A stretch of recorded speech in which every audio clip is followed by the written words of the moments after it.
Ikalabing-apat ng Setyembre. Si Jesus na ating tagapagtanggol. Mga munti kong anak, ang mga bagay na ito ay sinulat ko sa inyo upang kayo huwag magkasala. Ngunit kung ang sinuman ay magkasala, tayo ay may tagapagtanggol sa harap ng Ama, si Jesucristo na siyang matuwid. Unang Juan, Kapitulo 2, versikulo 1. Kapag natutukso sa kasalanan, alalahanin natin na si Jesus ay nagsusumamo para sa atin sa makalangit na santuaryo.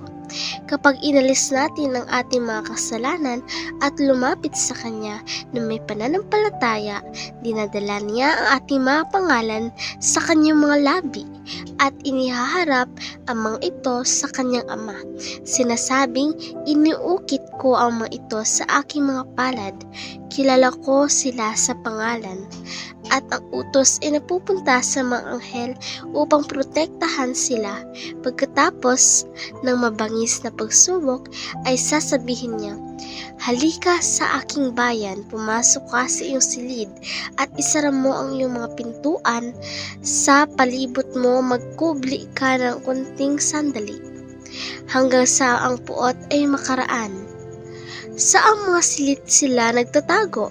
Sa kanila ang proteksyon ni Kristo at ng mga banal na anghel. Ang bayan ng Diyos sa panahong ito ay hindi lahat na nasa isang lugar. Sila ay nasa iba't ibang grupo at sa lahat ng bahagi ng mundo. At sila ay susubukin ng isa-isa, hindi bilang grupo ang bawat isa, ay dapat tumayo sa pagsubok para sa kanyang sarili. Wala kailanman sa buong panahon na ang bayan ng Diyos ay mahigit na pangangailangang angkinin ang kanyang mga pangako, kundi sa ngayon.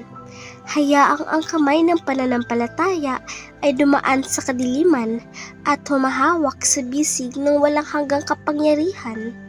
Habang pinag-uusapan natin ang pangangailangang humiwalay sa kasalanan, alalahanin natin si Kristo ay dumating sa ating mundo upang iligtas ang mga makasalanan at kaya niyang iligtas ng lubos ang mga lumalapit sa Diyos sa pamamagitan niya.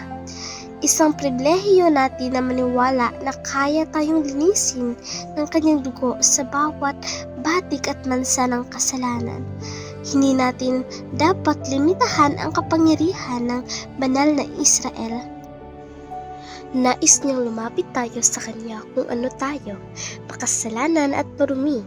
Ang Kanyang dugo ay mabisa kung ikaw ay nahulog sa ilalim ng tukso. Huwag panghinaan ng loob, ang pangakong ito ay naghahayag sa ating panahon.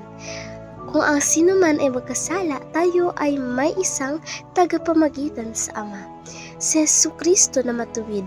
Nararamdaman ko na para sa isang pangakong ito, ang isang patuloy na awit sa pasasalamat ay dapat ihayag. Ating tipunin ang mahalagang hiyas ng pangakong ito, at kapag inakusahan tayo ni Satanas ng ating malaking kasalanan, tutuksuhin tayong pagdududahan ang kapangyarihan ng Diyos na magligtas. Ulitin natin ang mga salita ni Kristo.